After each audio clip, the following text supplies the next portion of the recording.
Ya pemirsa, kalau kita lihat dari perjalanan kasus yang cukup panjang ini ya Vi ya, kemarin ini ada yang akhirnya menepati janjinya. Gitu. Akhirnya hadir, datang juga, gitu kan. Hadir nih pakar telematika yang juga mantan Menteri Pemuda dan Olahraga, Roy Suryo, ini bersama dengan timnya begitu ya, ada total ada 5 orang lainnya, memenuhi undangan klarifikasi di Polda Metro Jaya. Ya, selain Roy Suryo ada 5 orang yang menjadi terlapor dalam undangan Polda Metro Jaya, diantaranya Egy Sujana, Rismon Sianipar, Rizal Fadilah, Kurnia Triroyani, serta Rustam Effendi. Kepolisian telah memeriksa 49 saksi dalam proses penyelidikan kasus tuduhan ijazah palsu milik Presiden ke-7 Republik Indonesia Joko Widodo. Para saksi adalah pihak yang mengetahui, mendengar, dan melihat adanya peristiwa tersebut, termasuk dari terlapor. Kubu Roy Suryo menegaskan kehadirannya untuk membuat klarifikasi tertulis dan mempertanyakan legal standing pelapor selain Jokowi.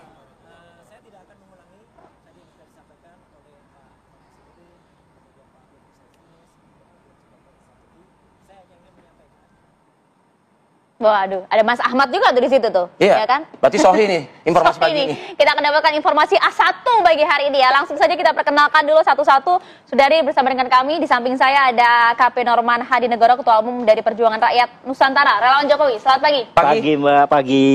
Terima kasih, ini hadir sebelum Arif Adil hadir. Luar biasa, kita acungin jempol ya.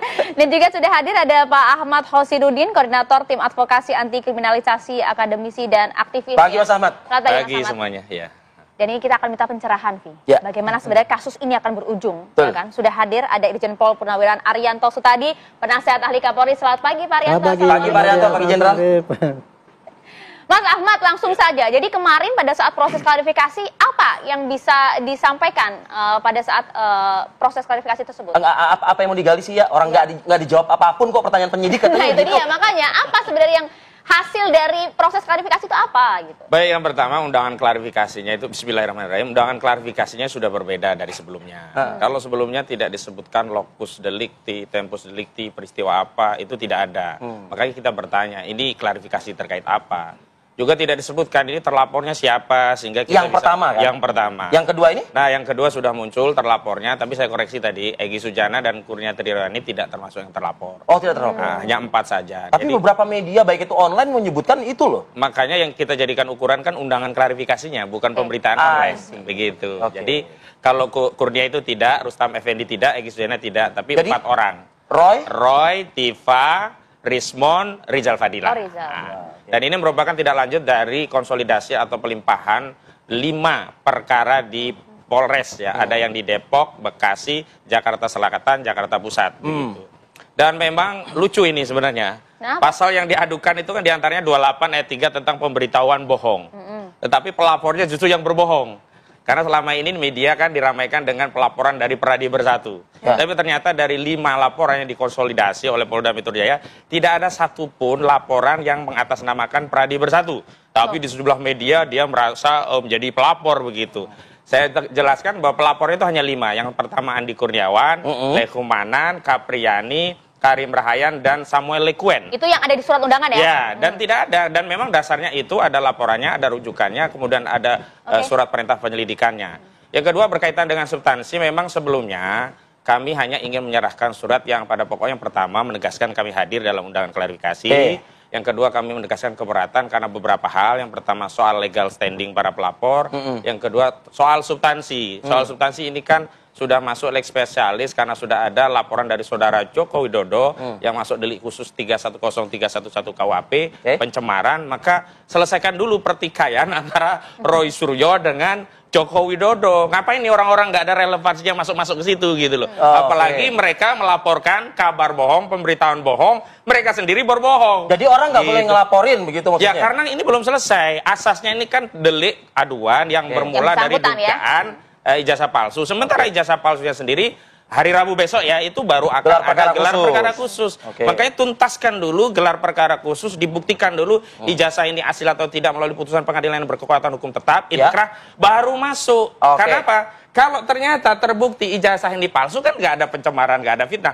Kalau terbukti ini asli baru bisa masuk. Tapi kan kemarin undangannya adalah proses klarifikasi. Polisi ingin kemudian minta klarifikasi terhadap orang-orang yang diundang ini. Tapi kenapa justru malah Anda dan teman-teman yang minta klarifikasi ke polisi nggak dijawab tuh pertanyaan penyidik kemarin? Oh, dijawab. Jawaban kita adalah yang pertama, kita hadir untuk memenuhi undangan klarifikasi.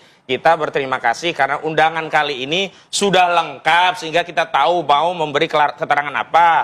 Tapi terkait substansi ada beberapa yang kita persoalkan, pertama legal standing dan seterusnya. Yang dipertanyakan apa sih? Oh, ada banyak, ada yang 54, ada yang 48. Ada nggak pertanyaan dari 54, ada yang sekian itu? Pertanyaan B, kenapa sih menuduh ijazah Jokowi palsu? Tidak ada. Oh, itu kaitannya kan laporan-laporan dari orang-orang. Berarti penyidik abal-abal ini nanya nih. Bukan terkait abal-abal. Justru pelapornya yang memang tidak ada kaitan dengan perkara ini. Poin-poin pertanyaan seperti apa jadi? Ya biasa, yang pertama kan identitas dan seterusnya. Kemudian ditanyakan sejumlah peristiwa yang tidak ada kaitan dengan kami, yang itu berasal dari pelapor. Nah, karena tidak ada kaitan dan kami memang menyatakan tidak mau ngurusi ya orang-orang yang tidak ada kepentingannya dengan perkara ini, ya kami jawab sesuai poin 2 bahwa kami keberatan untuk menjawab. Sesuai poin 2 keberatan. Begitu. Nah, ini karena proses penyelidikan yang dilakukan oleh Polda Metro. Sebentar Pak Norman, ini urusannya dengan Pak Arianto. Sabar dulu Pak ya. Pak Arianto, jadi ternyata laporan tersebut menurut pihak dari Roy Suryo CS, ya ini nggak tepat, nggak salah gitu loh, momentumnya salah gitu. Tunggu dulu beres urusannya Roy CS ini dengan Pak Jokowi, baru follow up laporan dari pelapor. Iya, itu kan maunya lawyernya kan. Mau lawyernya, iya. Maunya polisi bagaimana? Nah, kalau dari sisi polisi seperti apa Pak? Semua orang suka-suka boleh aja maunya gitu. Bisa itu? Bisa. Boleh saja. Boleh. Artinya berkekuatan hukum itu? Saya nggak ngerti ya punya kekuatan hukum apa tidak ya. Tapi saya jelaskan gini aja. Antara laporan di Bareskrim dengan di Polda itu beda. Beda, oke. Kalau yang di Bareskrim itu laporannya kan Pak Jokowi pakai ijazah palsu. Ya. Kemudian dilakukan penyelidikan oleh Bareskrim. Ya. Dari penyelidikan Bareskrim tidak menemukan adanya unsur pidana. Sehingga tidak bisa naik ke penyidikan. Dalam gelar perkara yang pertama? Ya, gelar pertama yang dalam ya, internal. Nah, terus kemudian kalau laporan di Metro itu lawannya Pak Jokowi kan? Temannya Pak Jokowi yang mengatakan bahwa itu ada pencemaran, tapi kemudian disusul dengan yang lain-lain. Para pengacara inilah begitu kan ibaratnya kan? Enggak. Kalau yang Pak Jokowi sendiri laporannya kan pencemaran. Ya. Karena dia korban. Tapi yang lain-lain itu merasa ada ujaran kebencian dari jejak-jejak digital. Jadi laporan yang di Polda Metro itu bunyinya pasal adalah penyebaran bohong, provokasi, termasuk pencemaran itu. Nah sekarang yang di Bareskrim dulu ketika dihentikan penyelidikannya kan diprotes. Ini kan nggak benar ini satu pihak. Makanya menuntut supaya dilakukan gelar khusus kan itu. Nah, kebetulan diturutin oleh Bareskrim. Jadi gelar khusus yang besok ini itu mau ngurusin yang ini, yang Bareskrim. Yang Bareskrim. Kalau yang Metro itu melanjutkan daripada laporan-laporan yang dikumpulkan di Metro itu, kemudian karena itu bentuknya laporan, langkah pertama penyidik biasanya melakukan undangan, klarifikasi selama itu masih dalam penyidikan, penyelidik. Artinya sah-sah saja panggilan terhadap saksi ini kan? Iya. Memang langkah itu masih langkah penyelidikan, masih langkah terlalu awal. Padahal kan selama ini Polda Metro sudah meriksa 40 atau 50, itu pun masih dalam tahap penyelidikan. Iya. Nah itu dia melengkapi. Kalau selama ini Polda Metro ya, ini bayangan saya nih, selama penyelidikan yang sudah selama berapa 2 bulan kurang lebih itu ya, itu kemudian sudah mengumpulkan 50 saksi itu, pasti dia dapat informasi-informasi yang terkait dengan laporan itu. Informasi yang positif pasti, yang mengatakan bahwa ini betul-betul terjadi tindak pidana ujaran kebencian dan sebagainya gitu dan sebagainya. Nah, kemudian dia mengundang yang terlapor kan, klarifikasi. Harapannya mengkonfirmasi kan gitu. Harapannya pasti sebetulnya kalau ini dari yang terlapor ini mau memanfaatkan, dia bisa menyampaikan yang segi positif dari dia. Tapi kalau kita dengar penjelasan Pak Ahmad tadi, sepertinya seakan-akan ini si pelapor ini siapa, nggak jelas ya, itu kan anunya pendapat dia. Tapi kalau di dalam gelar, di dalam penyelidikan, undangan klarifikasi itu peranannya adalah itulah kesempatan daripada orang terlapor untuk menyampaikan informasi-informasi, bukti-bukti yang untuk mengimbangi yang tadi. Ya, menguatkan sini tadi untuk mengimbangi ini gitu. Itu yang terjadi sebetulnya. Tapi kalau kemarin justru ditolak karena tidak berkaitan pertanyaannya. Karena dia pendapatnya kayak gitu ya, ya itu sah-sah saja. Padahal ada momentum ya di situ ya. Itu kalau dari kacamata saya ya, itu saya sebagai yang tahu jalannya penyelidikan. Bahkan saya yang bikin pelaturan penyelidikan itu. Oh lah, ini yang bikin. Nggak dimanfaatkan itu. Ya, gitu. Mas Ahmad. Pak Arianto, bukan keterangan resmi. Kita lempar pendapat aja nih. Kalau pendapat kan nggak mengikat. Oh iya. Kalau kami kenapa mengambil pendapat itu? Yang pertama, loh sudah jelas. Yang kedua itu kami jadi terlapor. Kok kami memberikan keterangan sebagai posisi terlapor? Sementara terlapor boleh menolak. Artinya apa? Kita sudah tahu mau dijerat, malah ngasih keterangan yang di situ nanti dicari-cari kesalahannya apa, kemudian dijerat lah dari keterangan yang Anda melihatnya malah dicari-cari. Jadi ini proses dicari-cari. Itu yang pertama. Yang kedua, ini kan kami harus konsisten. Kalau kita katakan orang-orang ini nggak ada kepentingannya, dia melaporkan pasal bohong, justru dia yang bohong. Nggak ada sampai hari ini pun ya satu pelapor yang namanya Peradi Bersatu. Tapi di media dia ngomong Peradi Bersatu. Saya membayangkan begini, kalau misalnya ada pertanyaan dari penyidik, lagi-lagi nih penyidik aba-aba. Ya. Misalnya begini, benarkah Anda mengungkapkan ujaran kebencian ini? Kan momentum nih kata Pak Arianto. Nggak akan ada pertanyaan seperti itu. Tidak akan ada. Pertanyaan selalu bersayap, ya kan? Karena dia sebenarnya ini sedang belanja perkara lah. Kalau orang belanja perkara kita kasih habis kita ngapain kita kan bisa memberikan sisi-sisi yang mungkin bisa mematahkan apa yang disampaikan atau dilaporkan. Kalau sudah ada target ya ngapain kita ngasih sesuatu yang matahin. Kalau kasus lanjut aja. Cuman polisi kami mencari-cari Pak Arianto. Kami akan tegaskan bahwa begini, urusannya kan ijazah palsu. Buktikan dulu asli atau tidak, baru masuk ke tahap pencemaran itu atau kan urusan Bareskrim kan? Yang kedua, ini kan ada dua pasal yang berbeda. Kalau Pak Jokowi kan dia mengatakan ada pasal 27A, 310, 311 KUP. Oke lah, delik aduan. Ada relevansi karena dia jadi korban.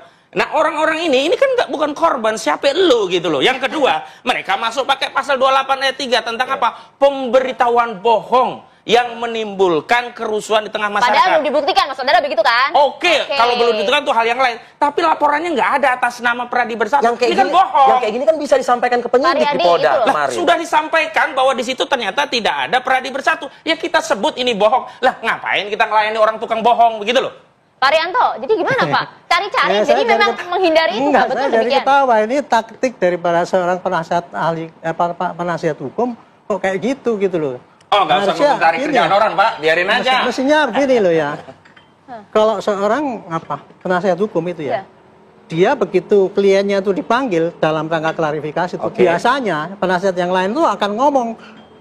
Saya sendiri sering menyarankan pada mereka yang dipanggil klarifikasi itu karena saya yang bikin aturan itu ya gitu ya. Kalau you dipanggil, datang, rugi kalau nggak datang. Karena itu kesempatan baik, kamu akan menyampaikan yang positif dari kamu. Nanti kamu kalau sudah sampai di penyidikan, kamu cuma ditanya, nggak bisa nyampaikan yang lain-lain selain yang daripada yang ditanya. Tapi kan itu memang pengacara kan dicari-cari nanti Pak katanya Pak, betul tidak? Nanti dicari-cari sama penyidik. Penyidik pasti cari-cari. Penyidik itu cari-cari bukti. Kalau klarifikasi itu, dia cari-cari bukti yang positif untuk yang dipanggil itu. Cari-cari salahnya tadi Pak katanya Pak.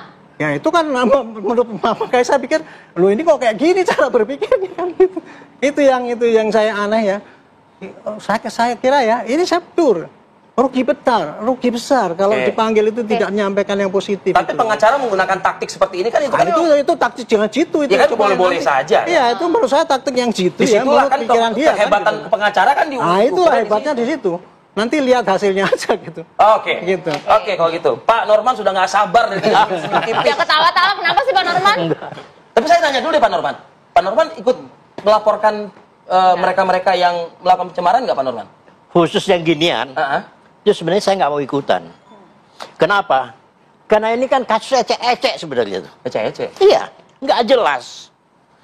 Itu tokoh-tokoh loh Pak, nama-nama tokoh Pak. Retorika.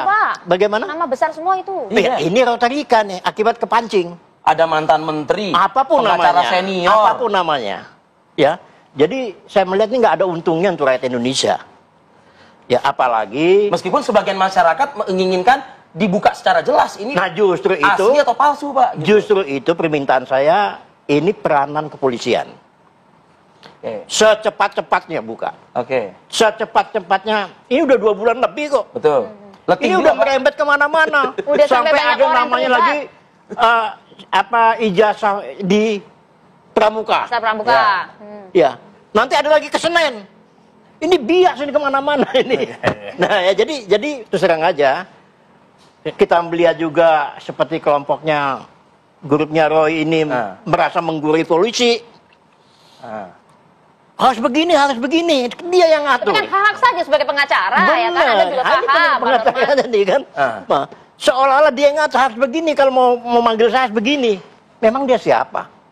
Ini negara hukum. Nah, Pak Jokowi itu udah benar. Ya, satu-satunya jalan untuk mengatasi ini adalah ya Koridor hukum. Koridor hukum. Nah, saya minta kepolisian ya cepat dong. Jangan ditunda-tunda. Ya, katanya sudah memeriksa 50 sekian saksi. ya, Norman yang bicara ini. Oh, iya. Cepat. Oke. Jadi supaya para rakyat tuh juga nggak bingung, karena ini udah bosan kita lihatnya. Oh, Oke, Oke, tapi kan akan ada gelar perkara khusus kan besok Ya, Rabu. besok. Ini kan Apapun juga namanya, kesempatan itu, Pak. ada keputusan. Jadi seperti kayak pengacara kita, wah itu yang 4 orang itu apa? Nggak boleh, boleh, semua boleh mengadu. Kita juga bisa mengadu kok. Oke. Ya karena ini pencemaran nama baik. Ya kasus ini akhirnya apa? Menskreditkan. Anda menyayangkan nggak sih ada pihak-pihak yang mau merusak nama baik Presiden ke-7 Republik Indonesia? Iya ini satu cara. Cara kedua nih ada lagi nih. Apa tuh? Apa itu pemakzulan Oke. keluarganya. Ketiga Sumatera Utara. Itu lagi Oh, jadi diolah. kemana-mana ya, Pak? Ya, Udah, maksudnya, Pak? makanya. Katanya tadi kita fokus aja Iya, ke koridor ada fokus di hukum, sini Pak. aja. Oke, Ini makanya nggak saya bilang cuma ke Senin, sampai saya kemana-mana. minta ke Kapolda, Oke. secepatnya dong, jangan dibikin main-mainan. Rakyat itu Oke. udah gerah, itu aja. Cepat asalkan apa istilahnya? Adil dan berimbang gitu ya mungkin ya, Mas Ahmad ya. Kredibel, Transparan. akuntabel. Ya.